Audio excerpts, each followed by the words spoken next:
Tudo da Canção Nova em um só lugar. Canção Nova Play. Glória ao Pai, ao Filho e ao Espírito Santo. Gênesis capítulo 19, versículo... Ainda bem que gravaram. Segunda ordem de Deus para nós, para Lote e para nós nessa tarde. Se queres conservar a sua vida, se queres salvar-te, qual é a segunda ordem? Não te detenhas em parte alguma da planície. Primeira ordem, não olhe para trás. Alguém aqui está olhando para trás ainda? Tomara. Vamos ver pelos frutos. Segunda ordem, não te detenhas em parte alguma da planície. Por que será essa ordem? E o que será que essa ordem significa para nós nesse penúltimo dia do milênio? Na formação desse povo novo. O que é deter-se na planície? É ir se agarrando nas pequenas coisas. A água parada é a maior fonte de pernilongo, de mosquito, de dengue. Por isso que tem muita moça que vai beber água e chacoalha o copo. Que a água parada dá dengue. Então ela... Inteligente? E nem falei a cor do cabelo. Para não ter perigo. Água parada é uma tristeza. O rio, ele está correndo para o mar, aí ele encontra uma planície. E a água para na enchente. A enchente, o rio, ano passado teve enchente aqui, Itajubá. Foi por essa época, vai fazer um ano. E eu fui lá logo em seguida, e as pessoas jogando as coisas fora. Mas por que jogar fora? Se a água só ficou parada 2 ou 3 dias, tempo suficiente para mofar tudo. O que significa não te deter em parte alguma da planície? Significa cada um de nós, quando não caminhamos, quando não perseveramos, quando não progredimos na vida, porque vamos ficando presos nas coisinhas pequenas do dia a dia. No cultivo de pequenas mágoas, de pequenos ressentimentos. Se o primeiro passo é não olhar para trás, o segundo passo é não parar.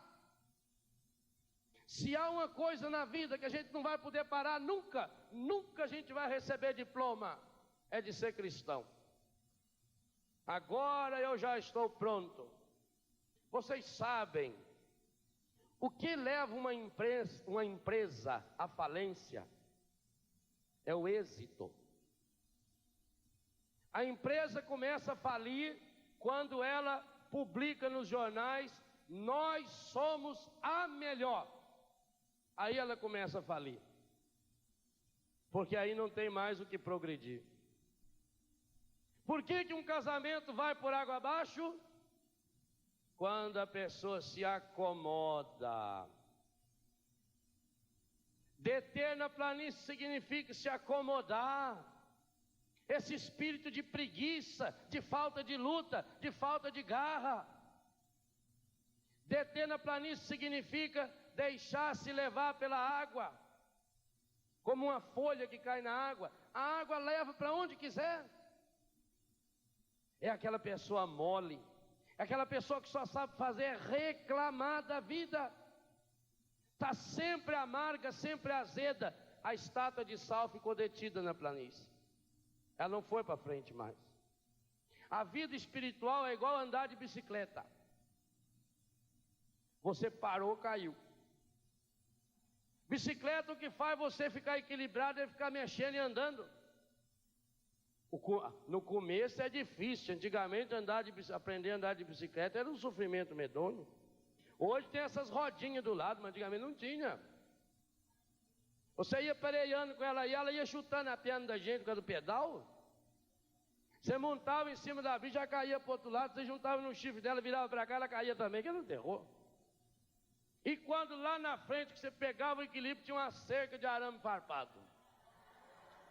Você chamava tudo quanto é santo, não aparecia um. Não tem santo protetor de bicicleta. Quantas vezes eu meti a cara naquela cerca de arame? Mas não tem outro jeito. A vida cristã é assim também. Por isso que bicicleta tem duas rodas. É a fé e a vida.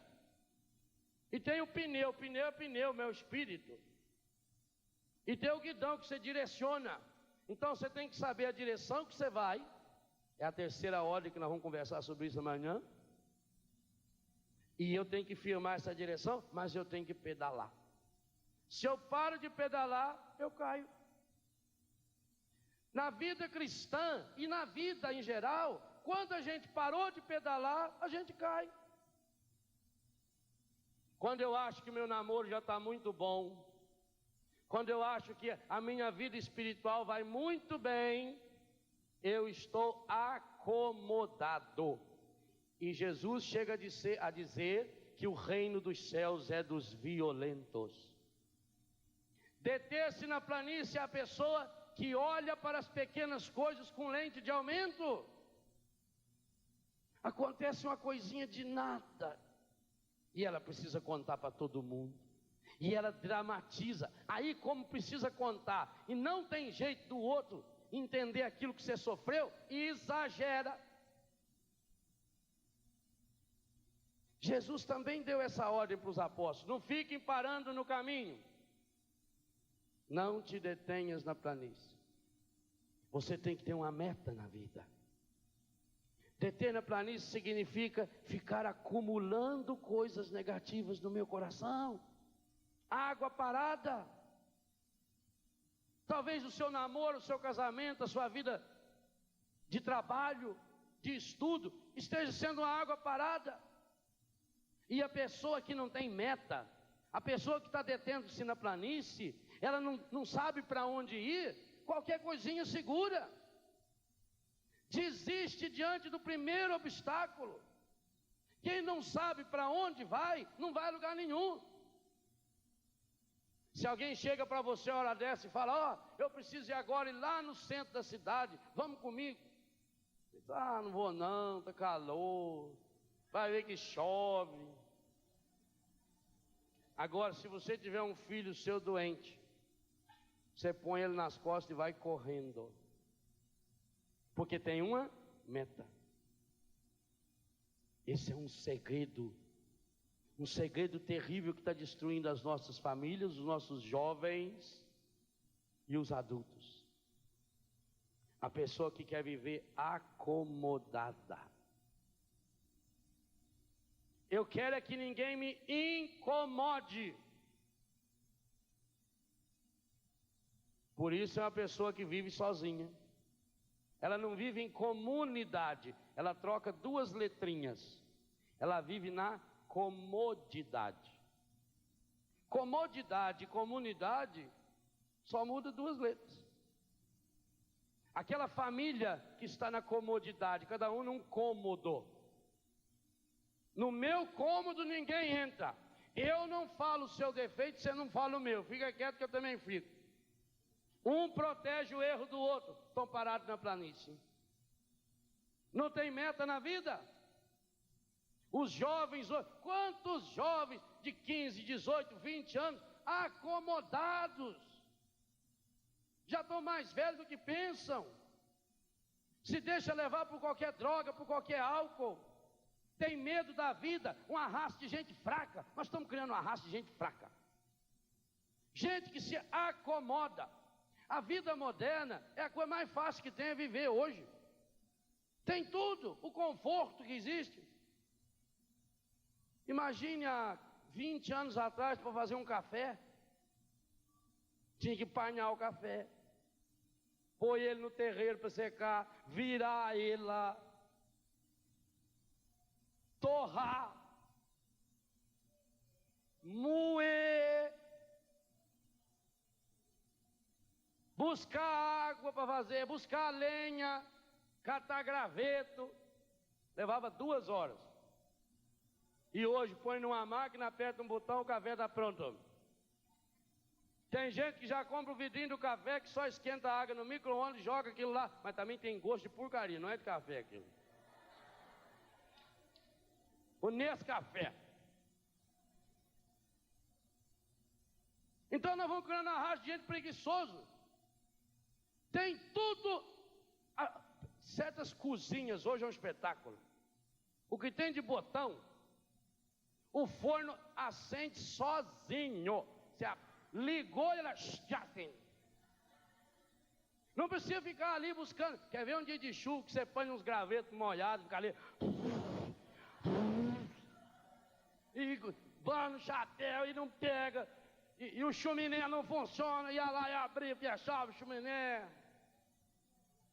Saía com a cara ardendo, assim, tudo. Hoje você aperta um botão, clica. E as pessoas deveriam ter mais tempo para viver. E tem tempo para viver? Tem mais tempo para ficar à toa.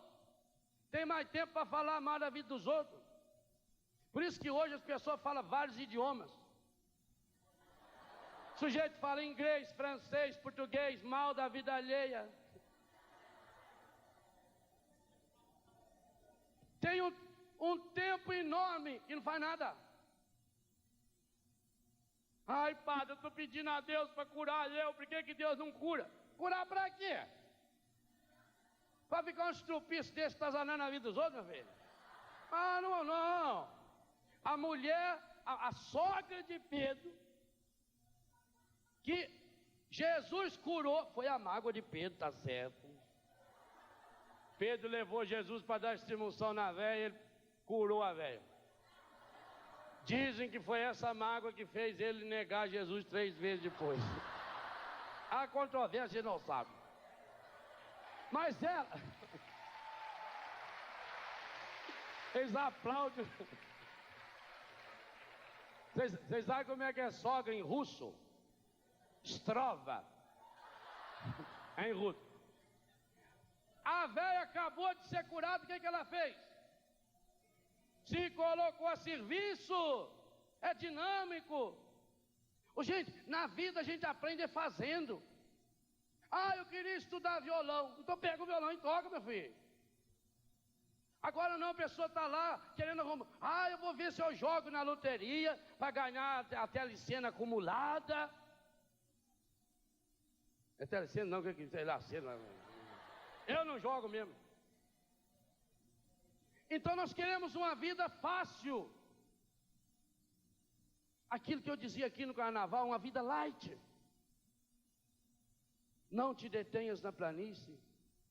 A pessoa que se detém na planície, ela se enrosca em qualquer coisinha.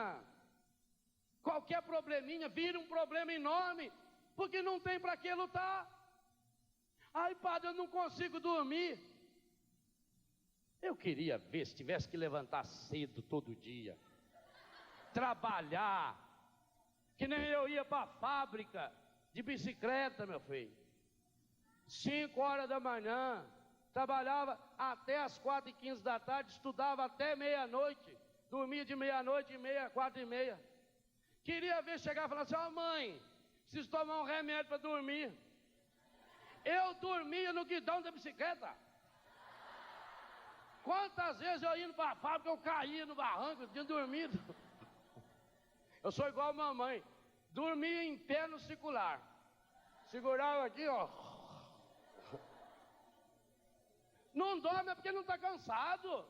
Ah, eu estou 3 noites sem dormir. Ó, é porque dorme o dia inteiro. Eu quero ver uma pessoa que trabalha, que luta.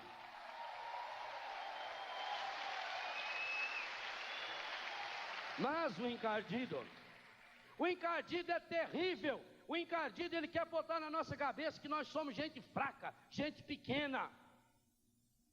Não é isso que fizeram com a família? Primeiro, os meios de comunicação social tem que ter poucos filhos. Não pode ter muito filho. Tem que ter 1, 2, 3.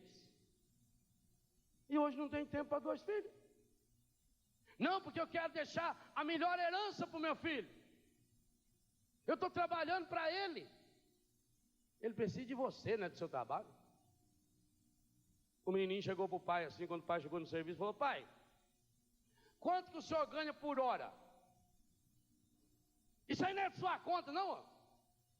Eu sustento você.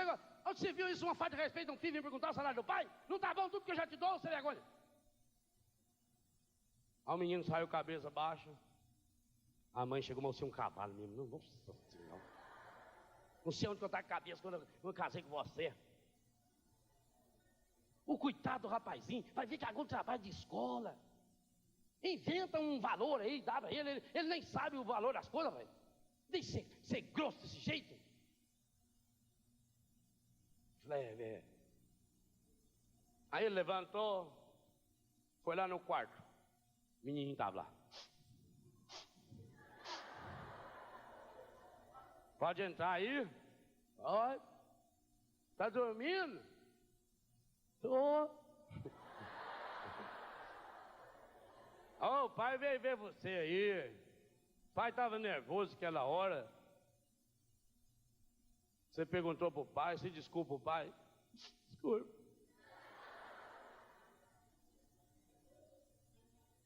E a mãe escutando, hein? Falou: o pai ganha R$3 por hora. 3, pai? É. O senhor podia me dar R$1? Eu sabia que havia interesse por trás disso. A mãe entrou.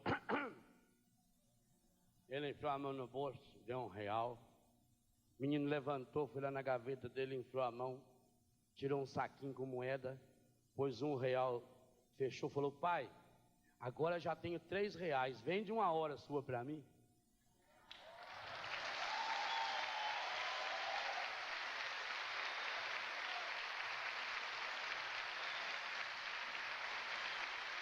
Ah, padre, eu estou trabalhando pelo meu filho. Quantos filhos você tem hoje? 2, 3, 4. Você vai deixar o melhor para ele. O que é o melhor? Melhor roupa? Melhor sapato? Uma herança? Ele perde tudo. Se não deixar o essencial, ele perde tudo. E é o que está acontecendo hoje. Uma família parada na planície, que não vai para frente, mas não no sentido financeiro, porque, gente, nunca nós vamos ter dinheiro para comprar tudo que inventa que a gente precisa para ser feliz, nunca. É um consumismo que consome a pessoa. Você está estagnado na vida. O ser humano tem uma ordem de Deus: crescer e multiplicar. E isso aí não é crescer em tamanho, não, porque Adão não era anão. Esse crescer em todos os sentidos, multiplicar os seus dons. É a parábola dos talentos. O sujeito ganhou um, enterrou o talento, depois veio reclamar. Eu sabia que o senhor reclama, é brabo. Você tem que frutificar os seus dons, frutificar os seus talentos. Você não pode se acomodar nunca. Não interessa a idade que você tenha, você não pode se acomodar. Se deter na planície é cruzar os braços. Tudo que fica de braço cruzado, fecha uma casa, deixa ela fechada 1 semana. Junta teia de aranha. Nós fazemos isso com o coração. Nós vamos na missa aos domingos, abrimos o coração para Deus, deixamos Ele entrar no coração, acabou a missa, a gente fecha, só domingo que vem que vai abrir de novo, tá? Coração tudo cheio de aranha. Por isso que é uma pessoa grossa, uma pessoa desanimada, uma pessoa que não luta, porque está acostumado com as coisas fáceis da vida, e a vida não é fácil. O ser humano não nasceu para viver fácil. Fosse assim, a gente tinha nascido uma ameba. O ser humano nasceu para crescer, e crescer muito. e frutificar os seus dons e partilhar os seus dons. Quem não partilha os seus dons acaba morrendo de fome, na miséria.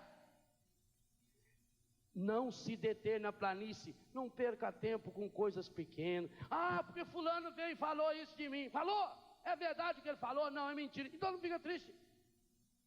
Uma vez lá no colégio, um menininho lá. O que foi, filho? Meu colega mandou ir à merda. Mandou? Mandou. Você foi? Então não precisa ficar triste também. É só não ir.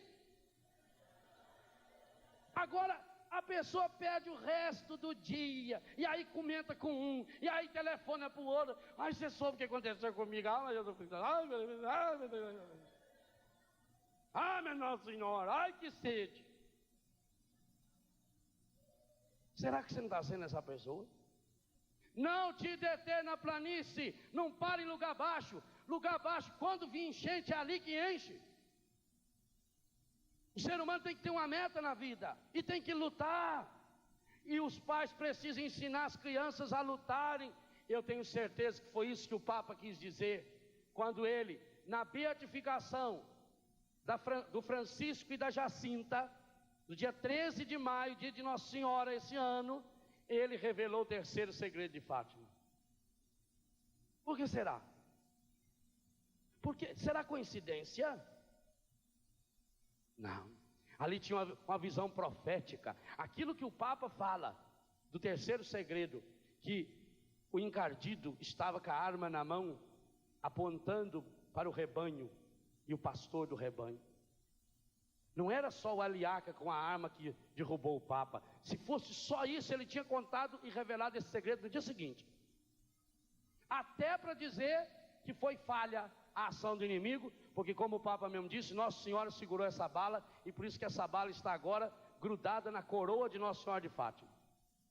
Mas não foi por isso. O Papa está alertando principalmente a família cristã, porque as nossas crianças estão sendo criadas para viverem rolando e deitando na planície do pecado, na planície da acomodação. Então primeiro diminui o número de filhos, agora tem 1, 2, 3, e os pais não sabem o que fazer com os 2, 3 do filho, porque não põe limite, porque não põe respeito. A criança faz o que bem entende. Nas igrejas, na missa, tem missa que a gente não consegue fazer uma oração, porque a criança corre, vai lá, come bolacha, come biscoito, e grita, e chora, e a mãe não está nem aí. Coxe um beliscão aqui nele, igual minha mãe fazia conosco, para ver se não dá certo. Limite.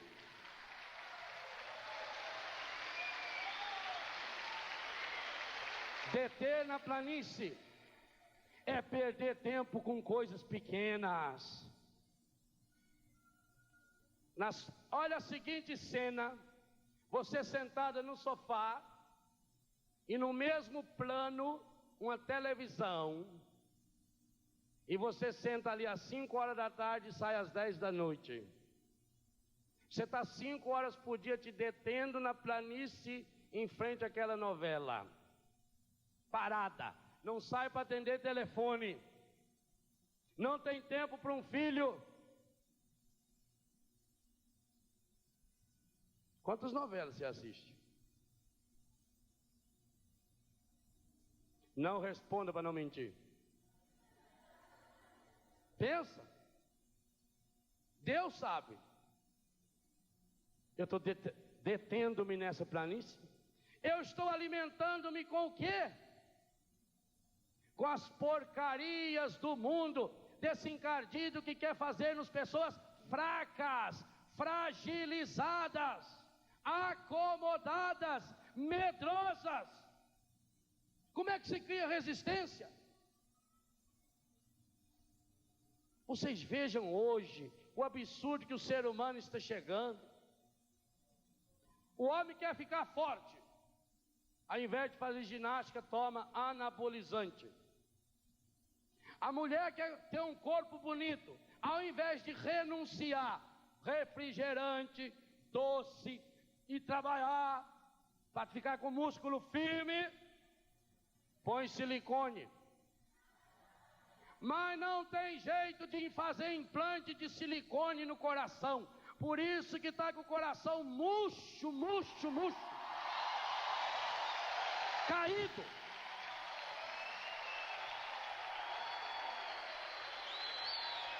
E esse ser humano novo, ele tem que vir de fora para dentro.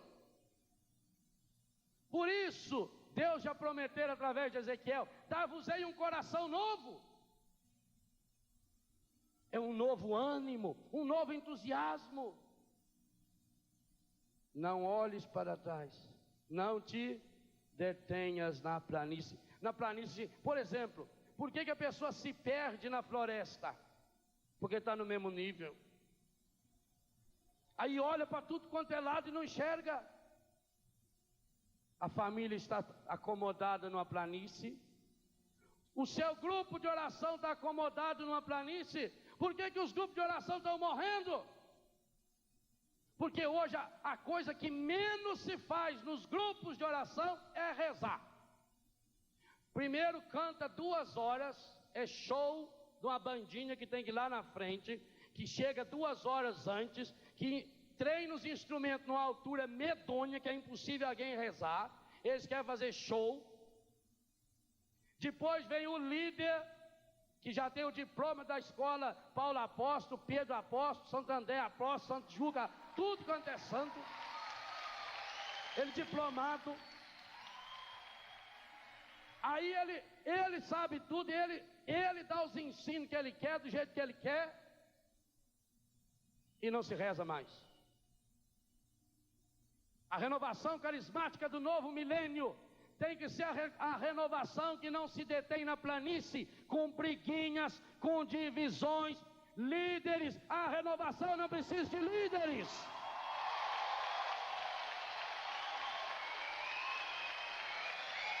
Aliás,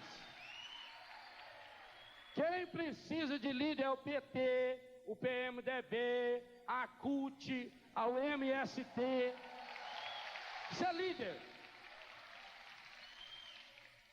Eu fiz uma pesquisa no meu livro, Servir no Espírito, e eu achei muito interessante que a palavra líder não se encontra na Bíblia.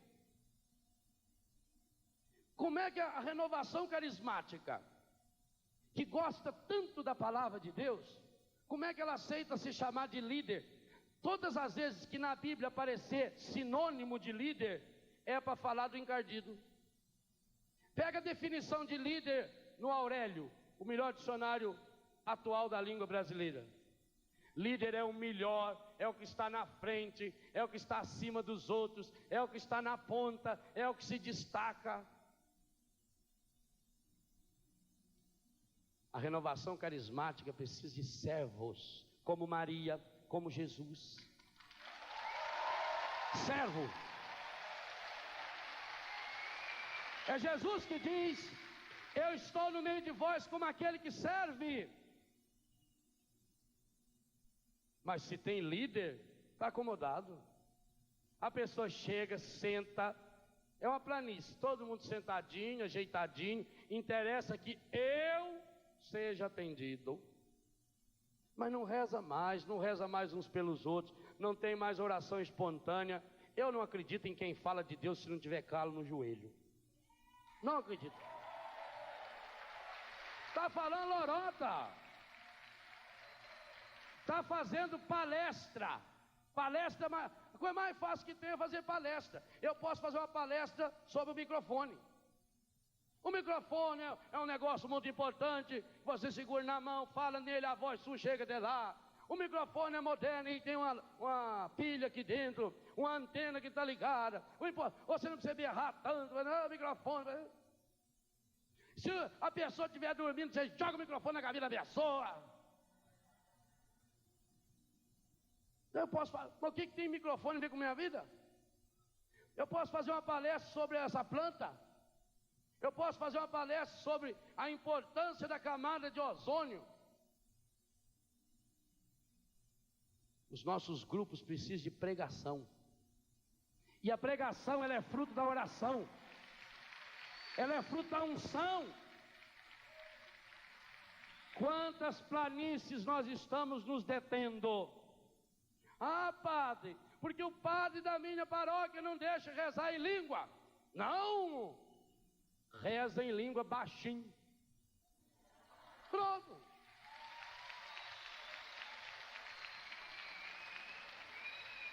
Cheguei num lugar esses dias, a mulher falou: olha, padre, só tem uma coisa, viu? Aqui não pode rezar em língua. Eu falei: então corta a minha. Eu rezo do jeito que eu quiser. A hora que eu estou lá no meu banheiro rezando, quem vai proibir eu? Dentro do meu carro, eu já gosto de andar sozinho no carro, é por isso mesmo. Eu vou cantando em língua, rezando, o tempo todo. Quer ver o padre falar que não pode rezar em língua? Eu rezo a língua que eu quiser. Ué. Agora, se a sua oração em línguas é para você se mostrar diante dos outros, aí aquele padre está certo.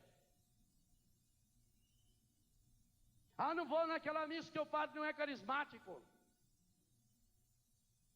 E talvez ele não seja carismático, porque você não é ainda também. Porque você, depois que fez experiência de oração, entrou para renovação, você piorou muito. Tornou-se uma pessoa briguenta, uma pessoa que engoliu o Espírito Santo com pena e tudo. Acha que eu sou o Senhor, eu sei tudo. Nós precisamos de gente que sirva. De gente que pega na enxada. Isso é ser servo. Maria, eu sou apaixonado de Nossa Senhora por isso. Maria, a única mulher no mundo que teve o rei na barriga, única, trabalhou de empregada doméstica.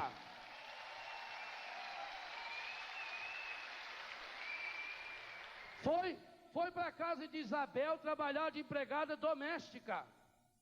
Mas quando vai ter um encontro de oração, quando vai ter um retiro, tem o líder classe A, crachá roxo. Ele é responsável da coordenação. Ele tem que trazer até a água dele. Depois vai decrescendo conforme a ordem, até chegar o sem crachá, que é a turma que vai ter que limpar o banheiro. Agora precisa, no encontro de cristão, pôr gente para limpar o banheiro. Sabe que cada um não pode limpar o seu? Santa Teresinha, se ela via no chão do convento um palito de fósforo e não catava, ela ia se confessar.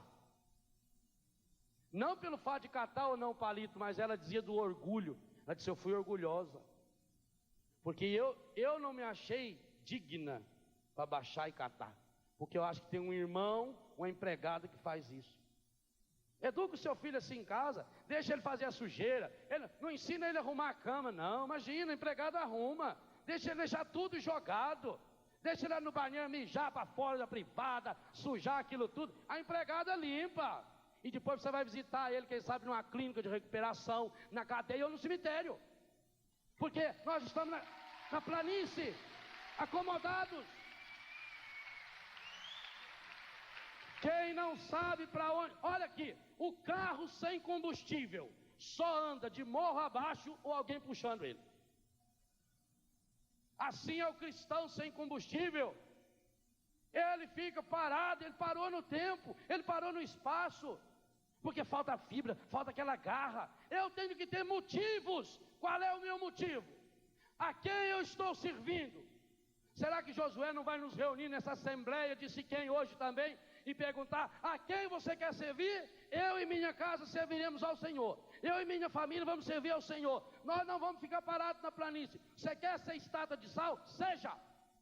Eu não quero. Quer salvar a sua vida? Quer conservá-la? Não olhe para trás, não te detenha na planície, não perca tempo por bobagem. Se entrar numa cidade, diz Jesus, não foi bem recebido, sai de lá e bate o pé para ficar até o pó. Significa não leva mágoa de ninguém. Limpa esse pó que está no seu coração. Levanta, sacode a poeira e dá a volta por cima. Não fique preso ao passado, não te detenha nas coisas pequenas, não fica achando chifre na cabeça do cavalo. Não vou mais. Como desiste fácil das coisas. As crianças hoje em dia já são assim. Chega no Natal, tem que comprar 20, 30, 40 brinquedos. Aí você compra aquele brinquedo, custa R$400, com o controle remoto, aperta. Aí ele já abre por dentro para ver, já joga a pilha fora, quebra a antena. Não quero mais. Agora eu quero o outro. Aí a mãe vai lá e compra o outro. Agora eu quero o outro. Educa. O jovem, o adolescente, a mesma coisa. Qualquer coisinha está emburrado. Ai, padre, o que eu faço? Meu filho está com a cara feia. Enfia a mão na orelha dele.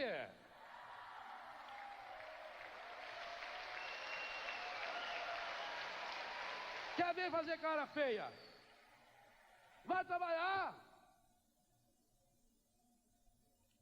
Agora, se eu crio uma raça de gente fraca, de gente acomodada,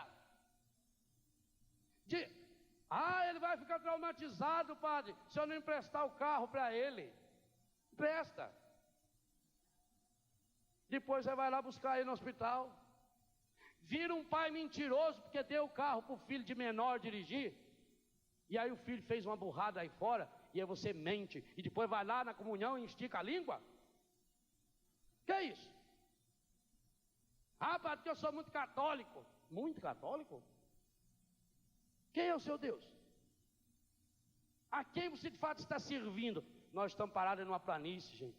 Eu me dá tristeza quando eu vejo certas obras de igreja que não vai para frente. Porque as pessoas se detêm com coisa pequena. Ah, mas como briga. Ah, esse sujeito está tão chateado com você. Um dia uma moça chegou para mim, uma benfeitora nossa.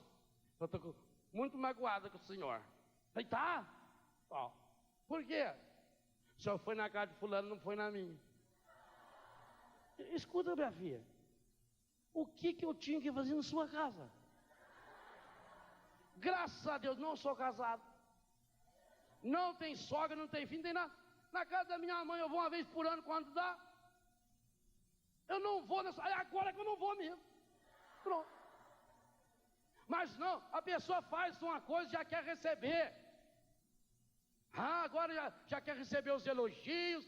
Certos encontros são um espetáculo. Eu gosto de ir para rir. Que o sujeito, antes de fazer a palestra dele, ele se apresenta, ele fica meia hora falando quem é ele. Não, e eles marcam. Um dia eu fui pregar num lugar, eles me deram um folheto, tinha tudo marcado. Até lá, fulano, apresentação do padre, 5 minutos. Falei, que hora que aí eu posso ir no banheiro? Vê aí no calendário. Não, porque isso parece aqueles movimentos antigos da igreja. Por exemplo, fazia encontro de casais. Aí fazia um encontro de casais, convertia 30 casais. Aí não tinha o que fazer com esses casais. Aí tinha que pôr esses 30 no próximo encontro de casais. Aí o próximo encontro para 20 casais já tinha 60 casais na equipe. Aí aqueles 20 convertiram, o próximo já tinha 80. Aí tinha que começar a inventar serviço para eles. Equipe de apoio, equipe de recepção, equipe disso, equipe de alavanca, equipe para levar da cozinha a água, equipe para trazer água, equipe para servir água gelada, equipe para servir água quente, equipe para fazer isso, equipe para fazer aquilo. E faz reunião. Leva 1 mês, 2 fazendo reunião, a equipe faz isso, faz isso. E aí no final do encontro começa a apresentar eles choram. Sabe quem cozinhou para você? Foi esse doutor aqui. Aí entra o doutor humilde lá. Que emoção. Aonde estão os frutos? Cristão tem que dar fruto. João capítulo 15. Se não der fruto, seca. Parou na planície, seca.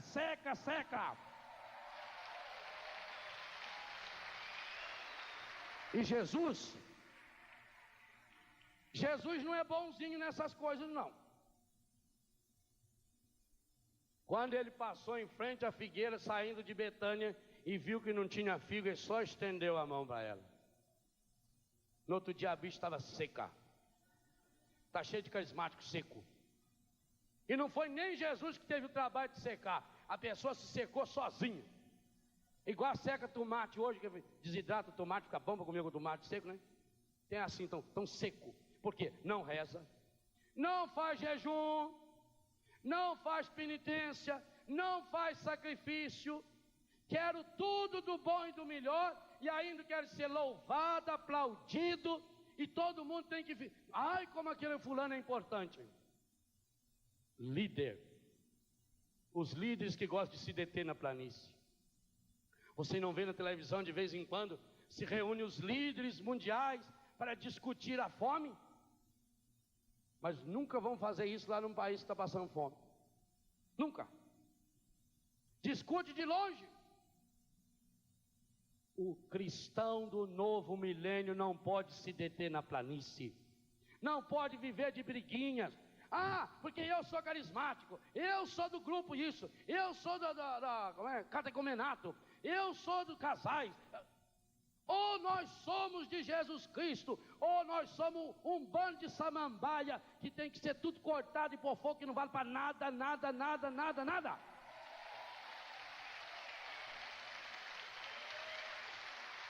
Deter na planície é gostar das coisas boas. Eu quero o bom e o melhor. É aquilo que eu falei aqui no carnaval. Eu quero comer, mas não quero engordar. Tem remédio para tudo hoje. Morreu uma pessoa, não quero chorar, não quero sofrer. Toma um calmante. Fica descabelando lá depois. Principalmente se tiver peso na consciência. Pode ver. Quando você for num velório, meu filho, que tem peso na consciência. Leva eu, também quero ir. Começa a escorregar a cova lá, não quero ir não. E depois fica indo nesse centro espírita aí para ver se eles mandam carta.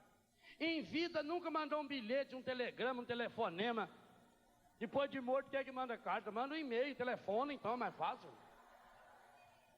Nós estamos criando uma raça de gente acomodada. O povo de Deus é um povo que não se acomoda. É impressionante isso, gente. A dinamicidade da Bíblia. Eu já dizia hoje de manhã, começa com Abraão. Sai da tua terra e vai. Mostra Abraão, Abraão está andando. Mostra Lote, Lote está andando. Toda a história do povo de Deus é o povo de Deus caminhando. Moisés caminhando, atravessando o deserto, atravessando o mar, vencendo obstáculos, vencendo batalhas. Eles não param nunca. Jesus não parava nunca. Leia o Evangelho de São Lucas, e Jesus continuava o seu caminho, e Jesus continuava andando, e seguia a sua caminhada. É uma igreja dinâmica, e Espírito Santo em grego é dinamos, força do alto é dinamos, e dinamos é aquele motorzinho, que quando vem a água, a força da água gira a turbina, e ela gera eletricidade. Então o cristão tem que ser esse dinamos, que recebe a água viva do Espírito Santo, pela palavra, por uma pregação, pela oração, pela intercessão dos irmãos, e transforma isso em frutos para o mundo. Agora, se não dá fruto, tem que ir secando tudo. Tomara a Deus que seque tudo. Fogo de palha. Nós estamos detendo na planície. Gente, nós temos que caminhar, e caminhar muito. O cristão não pode parar. A gente tem que descansar de uma coisa fazendo outra. Como o mundo moderno é um mundo cansado, cansa à toa. Quantas pessoas precisam descansar, e vive cansada, vive angustiada, vive tomando remédio. Aquilo que eu falei, não consegue dormir. Começa a levantar cedo e trabalhar para ver. Acha um sentido para a sua vida, vai servir numa comunidade, vai lá na PAI, ajuda uma criança daquela. Quando você vê uma criança daquela, que não consegue andar, e ela vai quase que nadando no chão para pegar um pedaço de pão, e você tem as duas pernas, você olha para suas pernas, vale para quê? Depois, quando dá uma dorzinha na pedra, corre no padre para curar. Se o padre não cura, vai no pai de santo, vai na mãe de santo, vai no Buda, vai, compra isso, compra aquilo, pula no mar, não adianta nada. Acha um sentido de luta, de garra. Como é bom quando a gente começa a conviver com essas pessoas que têm certas limitações, que não enxerga direito, que não tem uma perna.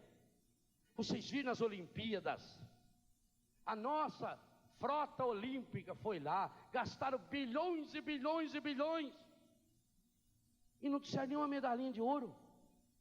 E depois foram lá os paraolímpicos. A Rosinha, aquela menina sem uma perna, a primeira mulher na história do Brasil a ganhar 2 medalhas de ouro na mesma Olimpíada. Aquela outra que ganhou a Olimpíada, a medalha de ouro, cega, corredora cega, tenta ir daqui até lá, correndo com os olhos fechados. E ela perdeu a diferença dela para uma pessoa que enxerga de 2 segundos. 100 metros em 11 segundos, cega. E você que enxerga, enxerga para quê? Só sabe enxergar o que não presta, enxergar defeito na vida dos outros. Isso é estar preso na planície. É isso que Deus fala para cada um de nós. Que nós não podemos nos acomodar, não. Que é por isso que o mundo está desse jeito, que a família está destruída, que o jovem está na droga, que a prostituição toma conta. O casamento vai de mal a pior, por quê? A hora que dá um problema, larga, arruma outra. E vai largando, e vai deixando filhos revoltados. Vai indo, vai tocando, feito um trator. Mas é água parada. O coração da pessoa está igual essa água parada. Água de enchente. Deteu na planície. E pior, o que é mais triste, por uma coisinha de nada. É a pessoa que não anda na vida, não progride na vida. Grupos que não dão frutos. Qual é o grande fruto do seu grupo de oração? Da sua comunidade. Gente, o Deus de muitos católicos não faz milagre porque ele é mendigo. O católico vai dar a oferta para ele, aquela moedinha que ele dá para os mendigos na rua.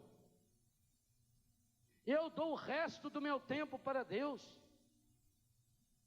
Eu dou o melhor de mim para o encardido e para o mundo, e o que sobrar eu dou para Deus. E ainda reclamo de Deus. Falta garra, falta luta, falta medo. Tem excesso de medo. Falta essa coragem de lançar-se em Deus. Mas sem a força do Espírito Santo. Por isso que é muito fácil a gente descobrir um jovem sem o Espírito Santo, um casal sem o Espírito Santo. Marido e mulher vai, casa na igreja, manda o convite. O dia que vai lá marcar o casamento, está mandando o convite para Deus. E Deus vai. Deus é muito educado. E Deus dá lá na bênção nupcial para o casal o maior de todos os presentes, o Espírito Santo. Mas tem casal que já está há 20 anos casado e não abriu até hoje o pacote. Por isso, estão produzindo os frutos do encardido. O casamento que estagnou, que está parado na planície, está produzindo o fruto do ódio, da briga, das discussões. Sabe o que mais faz a pessoa se deter nessa planície? Pensar só em si mesmo. O menino chegou para o mestre chinês. Mestre, qual é a grande diferença do céu e do inferno? Nenhuma. Mas como nenhuma? Então, para que a gente lutar para ir para o céu? E para que lutar para não ir para o inferno? O mestre diz, vamos dar uma comparação. Para você, qual é a coisa mais importante do mundo? A China é o país mais populoso da Terra. Por isso, o maior problema da China é a fome. O chinês tem muito medo de morrer de fome. E a coisa que o chinês mais gosta é arroz. Então, o discípulo olhou para o mestre. Por isso que quando na China morre a pessoa, em vez de pôr flor em cima do túmulo, põe arroz. O cara até achou esquisito, que foi levar a flor para pôr no túmulo da mulher dele. Estava lá o chinesinho com o prato de arroz, pôs lá. Aí o cara começou a rir e falou, escuta, que hora que a falecida vai sair para comer o arroz? Mesma hora que sair para cheirar a flor. Mesma hora. Então a coisa mais importante para ele é arroz. Para mim o céu seria uma panela de arroz, que a gente comesse e ele não acabava, uma panela mágica, que eu posso ir comendo e o arroz não acaba nunca. O mestre disse, pois o inferno e o céu são os lugares que tem essas duas panelas de arroz. Então qual é a diferença? Filho, quando a gente morre, a medida do caixão da gente ou da língua, conforme qual dos dois for maior, é usada como modelo para fazer o cabo da colher eterna. Cabo da colher eterna? Sim, filho. No outro mundo, pega então o tamanho do caixão ou da língua e com aquilo faz-se o cabo da colher. Então, você tem 1,80 m, o cabo da colher vai ter 1,80 m. E esse cabo, ele é grudado na sua mão, com super bonder especial, e nunca mais sai. Então o inferno, filha, é essa tristeza. Porque tem aquele panelão de arroz, e a pessoa tenta comer o arroz, mas você imagina você com uma colher de 2 metros no cabo, e tenta, e não acerta a boca, não dá de fazer a borda com a curva. Tem uns que pegam e jogam para cima, aí cai arroz quente no sol, outros vão fazendo esforço, mete a colher na orelha de quem está do lado. Aí o outro já dá a colherzada na cabeça dele. Aquilo é uma baderna. E aquele panelão está ali, não falta arroz, mas eles estão morrendo de fome. E aí eles começam a brigar. O que adianta ter arroz? O que adianta ter colher se tem um braço desse tamanho? E aí aquela brigalhada, um dando colherada na cabeça do outro, e o arroz está ali, aquele panelão. Isso é um inferno. O credo, mestre. É, velho. E o céu? Mesma coisa. Mas qual é a diferença então? No céu o cabo é mais curto, mesmo tamanho. Às vezes chega a ser maior, porque acrescenta todas as boas obras que você fez naquele cabo. Aí é pior então, é. Qual é a grande diferença então, mestre? A panela é móvel? Não, é a mesma coisa, igual. Mestre, mas então eu não estou entendendo. O cabo é igual, é grudado na mão também? É. Já sei, ele é dobrável. Com controle remoto ele vai encolhendo. Igual a antena de rádio automática, dessa que você aperta o botão e já sobe sozinho. Não, é igualzinho. Mas qual é a diferença? A diferença é que no céu estão aqueles que aprenderam que, como não pode colocar o alimento na sua boca, ele enche a colher e trata do outro. E o outro está satisfeito e trata do outro. E trata do outro. E trata do outro. E trata do outro.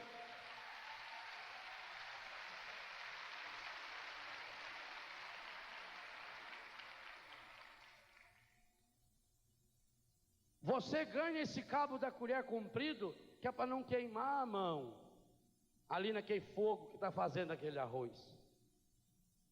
Meu irmão, minha irmã, essa é a visão do mundo. As pessoas que se deteram na planície, que se detiveram na planície, são aquelas famílias que transformaram a panela de arroz da sua casa no inferno. Aonde todo mundo tem dons e cada um aqui recebeu muitos e muitos dons, mas está querendo os dons para si, e tudo aquilo de dom que a gente quer para a gente mesmo acaba morrendo. Quem quer juntar tudo para si acaba criando um monte de lixo que vai reter a água. É preciso aprender a partilhar.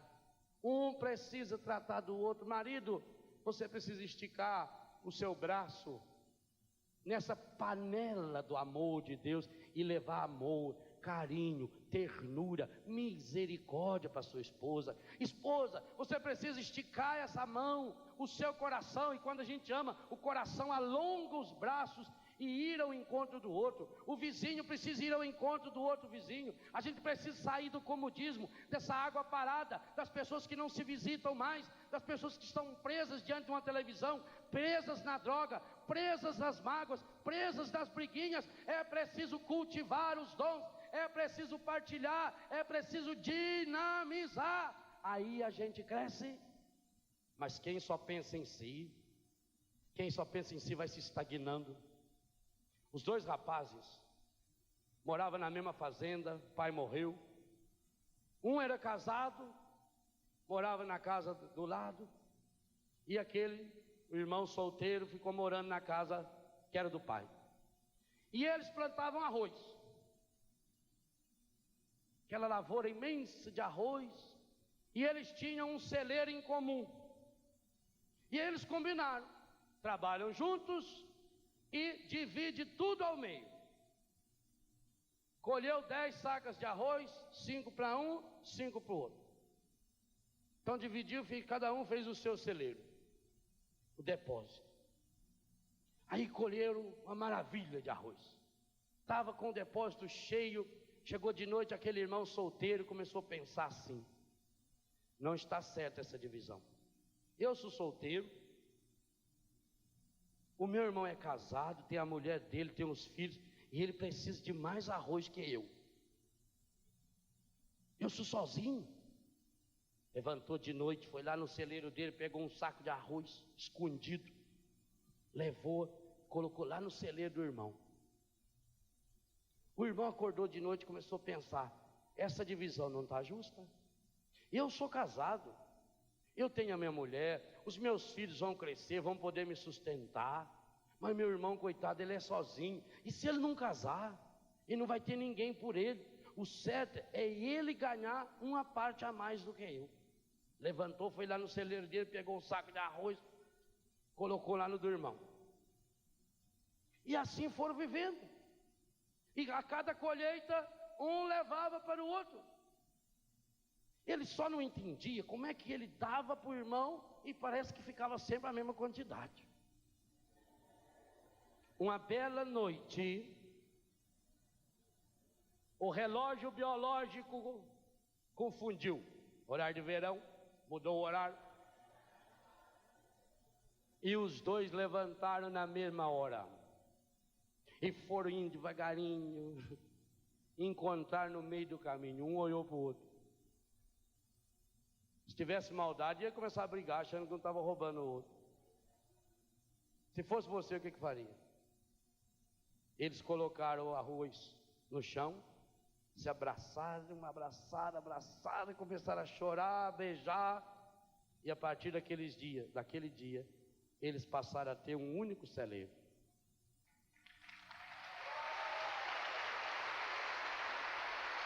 É preciso partilhar os dons. Você está parado na planície? Está reclamando? Olha o tamanho da sua colher. Está partilhando? Peça ao Senhor essa graça. Senhor, eu quero salvar a minha vida. Eu quero fazer essa experiência do teu amor infinito, que cura, que restaura, que transforma a minha história.